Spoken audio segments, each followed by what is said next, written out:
Welcome, my dear students. I am Professor Dr. NK Bahl. I have superannuated from UP Judicial Services. I retired as District and Sessions Judge.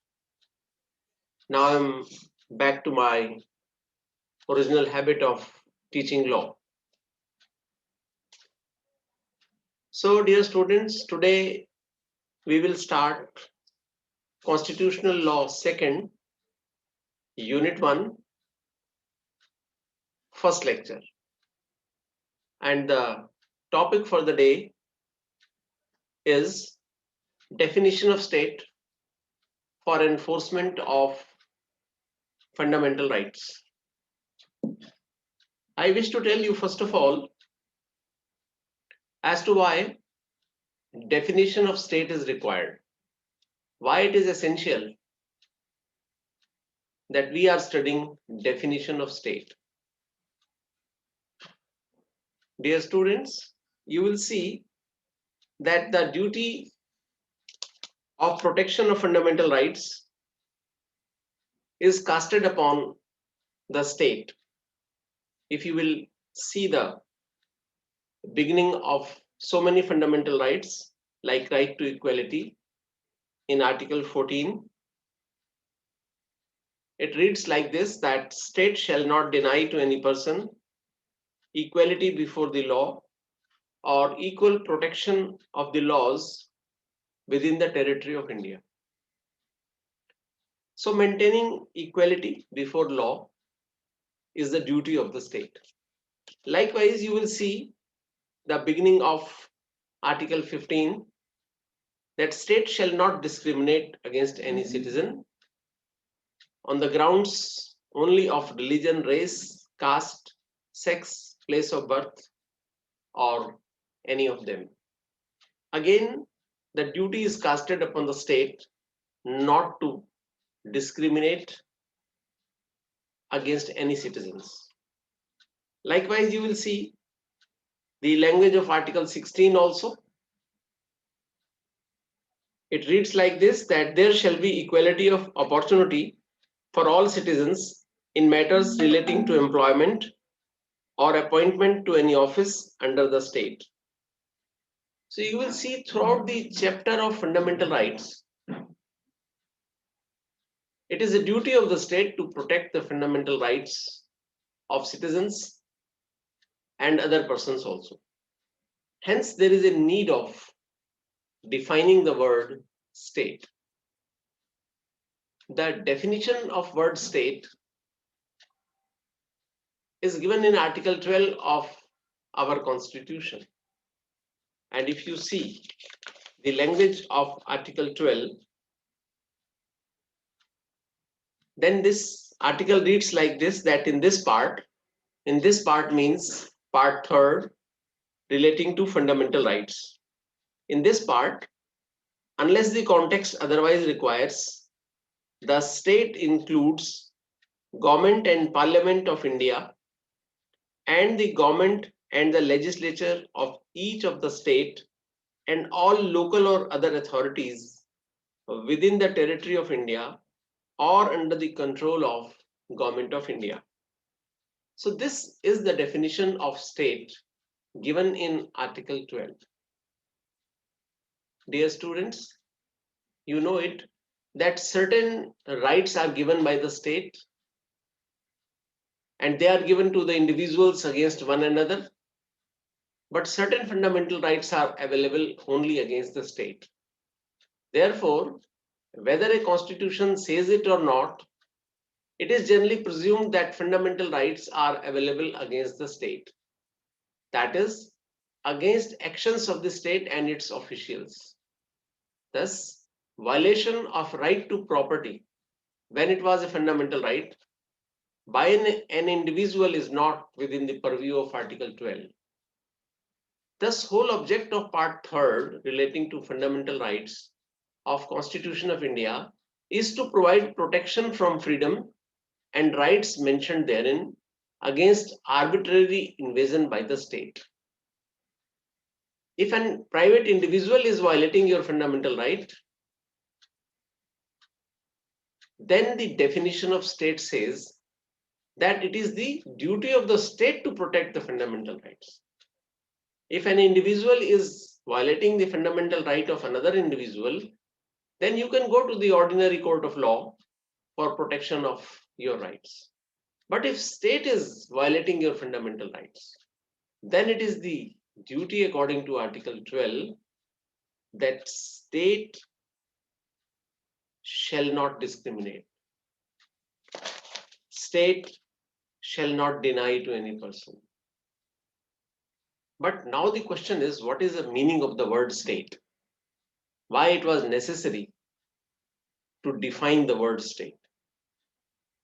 As we have seen right now, that according to Article 12, the word state includes the government and parliament of India. That means central government and the parliament. Parliament, you know, parliament is constituted of Lok Sabha, Rajya Sabha, headed by the President of India.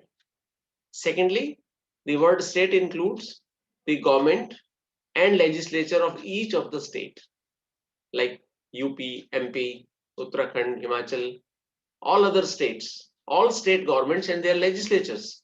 They are also within the definition of the word state. And all local authorities.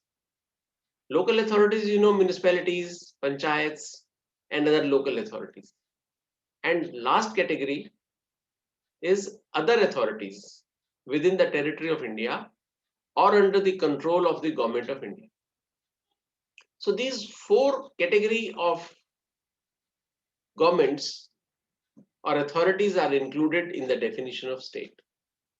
If any one of these four authorities will violate your fundamental right, then you have right to move either to the High Court under Article 226 or to the Supreme Court under Article 32 for protection of your fundamental rights. See, out of these four categories, first two categories include the legislative and executive wing of the union government and the state government. And local authorities refers to authorities like municipalities, district board, panchayat, I told you. But what are these other authorities? How many other authorities are included in the state? What are those authorities on whom the Constitution casts a duty of protection of fundamental right of its citizens? Now let us see what are other authorities. And you know why this definition was necessary, we have seen. And we have seen the distinction of fundamental rights also, that some of the fundamental rights are expressly applicable to non-state action and some others are not expressly confined to state actions. Fundamental rights may be violated by the state directly as well as indirectly.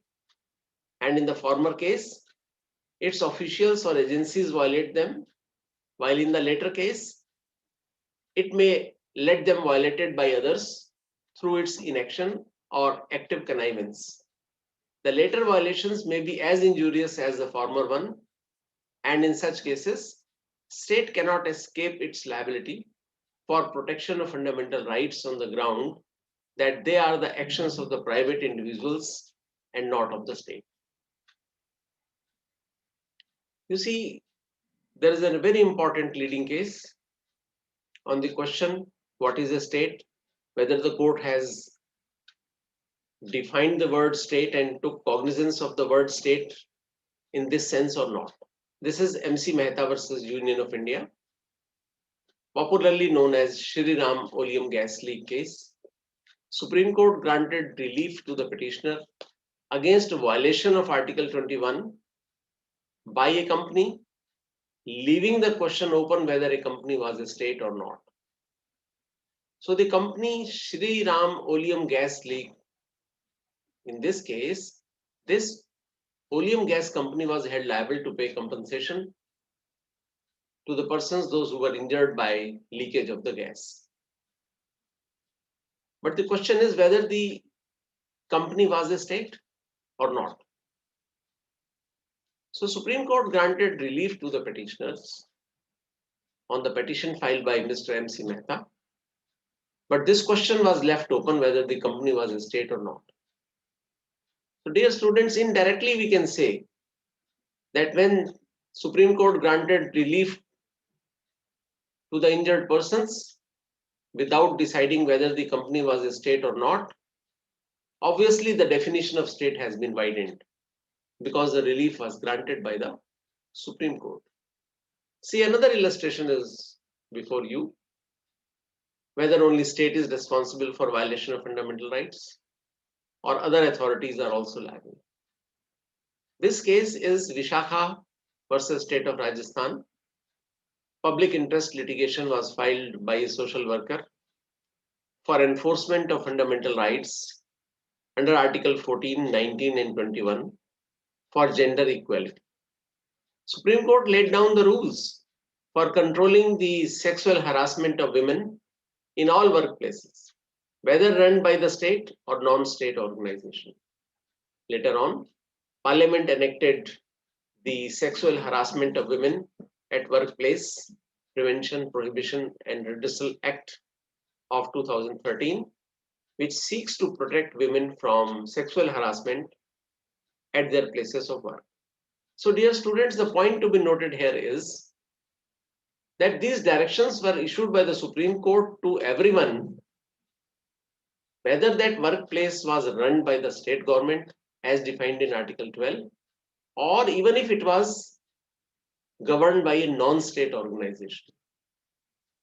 So women got protection from sexual harassment at workplaces, irrespective of this fact, whether the particular company, particular factory, particular workplace is run by the state as defined in Article 12, or it may not be governed by, it may not be run by a state.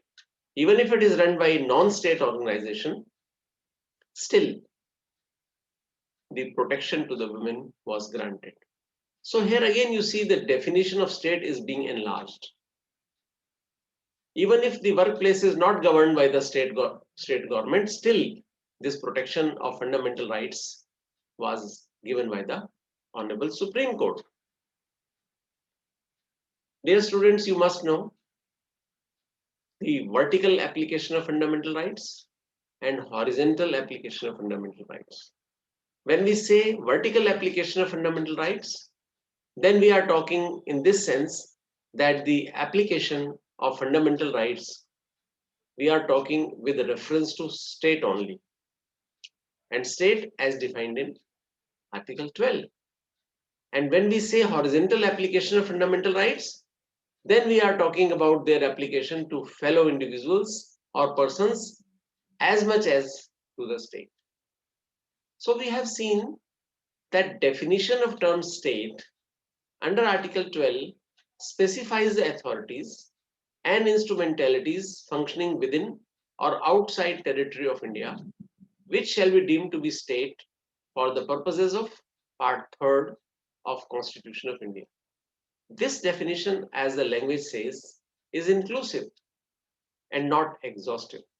Thus, authorities which are not mentioned in Article 12 may also fall within the definition of state. Now let us see what are other authorities. You see, the rule of egesdem generis will not apply. The 4 authorities which are already mentioned in Article 12, other authorities are not necessarily to be of the same category. Doctrine of egesdem generis will not apply. Other authorities may be other than those 4 items mentioned in Article 12. And this term, other authorities, would include all authorities created by Constitution of India or statute on whom powers are conferred by law.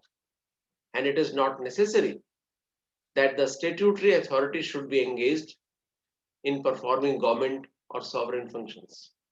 Now we'll see different illustrations whether certain authorities are falling within the definition of other authorities and they are clubbed together as a state. The first illustration is Rajasthan Electricity Board. Yes, it was held as other authorities which are included in the definition of state. And this was decided in Electricity Board Rajasthan versus Mohan Lal. Supreme Court said that Rajasthan Electricity Board is part of other authorities and they are included in the definition of state. Next item is university. Dear students, our college is affiliated to Guru Gobind Singh Indraprasth University, New Delhi. So if university violates your fundamental rights, then can you go to the Supreme Court and High Court? Can you file a writ petition against IP University? The initial judgment from Madras High Court was that university is not part of the state. It is not included in other authorities. This is an old judgment of University of Madras versus Shantabai, wherein it was decided that university is not included in the definition of state. But later on, in 1968, Patna High Court decided in Umesh Chandra Sinha versus VN Singh that yes, university is also part of the state. University is also part of other authorities which are included in Article 12. So since fundamental rights have been claimed against universities without raising the question whether they are state or not, but the Patna High Court granted relief to the petitioner, and Patna High Court said that, well, university is also part of the state. They are included in the other authorities. They become part and parcel of state as defined in Article 12. Now, what about Oil and Natural Gas Commission? Whether they are other authorities for the purposes of state? Yes. Life Insurance Corporation of India? Yes, there are case laws which say that Life Insurance Corporation is also part of the state. They are well within the definition of other authorities under Article 12. Then International Airport Authority. Yes, they are also part of the state. They are also included in the definition of other authorities as mentioned in Article 12. What about Bharat Petroleum Corporation? Yes, they are also part of the state. They are included in the definition of other authorities. Regional engineering colleges, yes, they are also included in the definition of other authorities, so they become part of the state. But for Board of Cricket Control in India, BCCI, it was held by the Supreme Court that BCCI is not part of the state. They are not included in the definition of other authorities. They are not included in the definition of state. So dear students, these illustrations show you that definition of state is being widened indirectly. More and more authorities are being included in the definition of the state. And it is good for protection of fundamental rights of the citizens. Now, what is a test of state? How do you define, how do you find out whether a particular authority is included in the definition of state or not? So dear students, the test for determining whether a corporation falls within the definition of the state or not, the test is whether that authority was an instrumentality or agency of the government. If the agency or the department or the instrumentality which has violated your fundamental right, the test is whether it was an instrumentality or agency of the government. If it was, then definitely it is included in the definition of state. And if the department, particular department, was not instrumentality or agency of the government, then they are outside the definition of state. They are not included in the definition of state. Now, dear students, I'll ask you one question: whether the judicial system is part of state or not. You know hierarchy of courts in India, starting from the Court of Civil Judge Junior Division to Civil Judge Senior Division, then additional district judge, High Court and Supreme Court. This is a judicial hierarchy in our country. So whether judiciary is a part of state, I am asking you this question. When judicial officers or the courts, they are doing non-judicial functions. The judicial officer is supposed to perform his judicial functions as well as certain non-judicial functions also. So while exercising non-judicial functions, they are within the definition of state. Suppose certain appointments are made by the district judge, and those appointments are challenged on the ground of lack of reservation, that proper reservation to scheduled castes and scheduled tribes was not given, and it has violated their fundamental right. So while making appointments of the class 3 or class 4 employees, the district judge is performing non-judicial functions, and district judge is included in the definition of state. Every high court you see has rule-making power. Supreme Court also has rule-making power, and you have studied High Court rules and Supreme Court rules.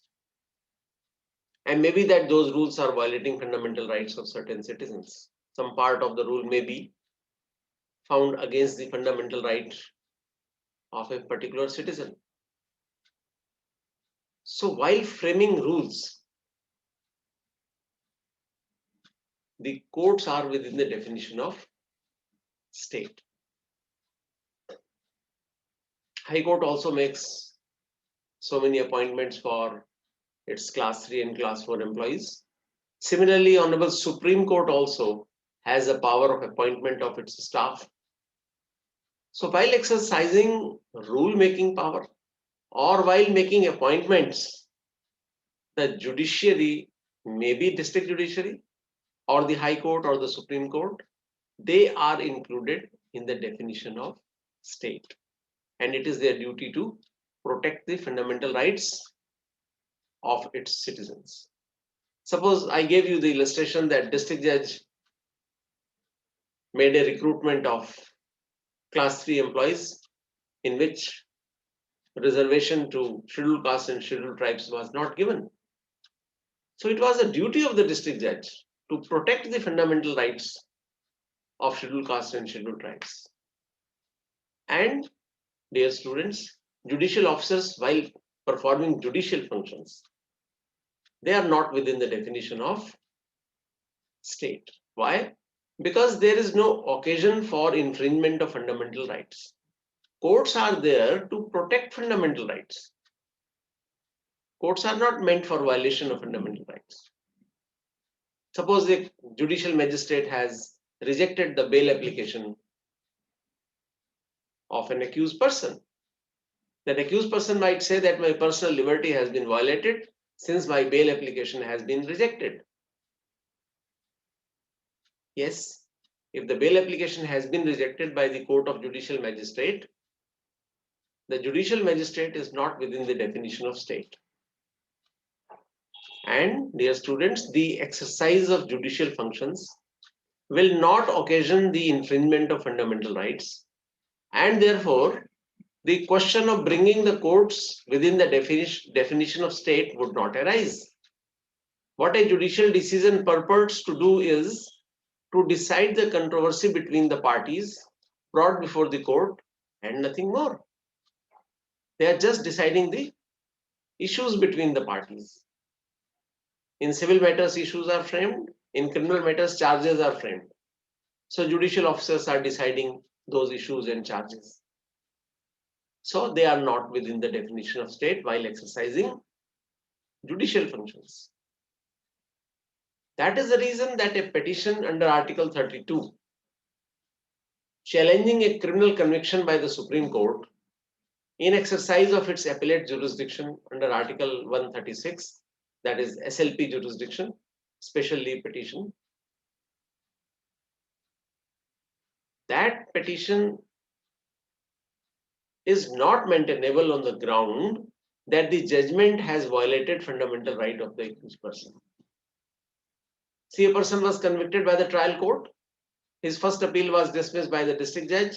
Second appeal was also dismissed by the district judge. And High Court also rejected his appeal. He approached the Supreme Court under special leave petition under Article 36. And unluckily, he was found guilty by the Supreme Court also. And his conviction was maintained. Now the accused person thinks that my fundamental right of personal liberty has been violated and I have been wrongly convicted. No, he cannot say. Because while performing judicial functions, the hierarchy of courts in our country, they are just deciding the controversy between the parties, whether a person has committed an offense or not.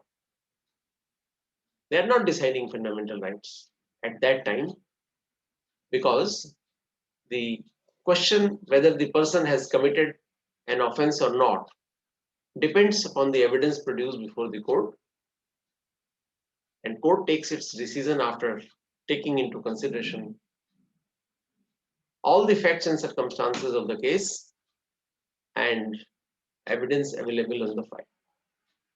So dear students, let us conclude that all judicial officers, all courts in our country, starting from district judiciary, high courts and Supreme Court, they are not within the definition of state. Yes, different tribunals have been constituted under different laws, like income tax tribunal, labor tribunal, motor accident claim tribunals. They are within the definition of other authorities, and they are included in the definition of state. And their orders can be challenged under Article 32 in the Supreme Court also. So dear students, with the help of these few short illustrations, it can be safely concluded that definition of the state as given in Article 12 has definitely been enlarged by the various judgments of the Supreme Court. Once the number of authorities falling within the definition of state is enlarged, I think it is for the benefit of the citizens of our country, because they will get more and more protection from more and more authorities. So dear students, we conclude today's short lecture with this conclusion, that the word state is defined in Article 12. Why definition was necessary? We have seen that 4 categories are defined, are mentioned in the Article 12 itself. And what are the other authorities? We have seen it with the help of various case laws that several other authorities are also included in the definition of state. In the next lecture, dear students, we will continue and we will connect this definition of state when we will start studying and learning the scope of Article 13 and the scope of right to equality from Article 14 to 18 of our Constitution. Thank you very much, dear students.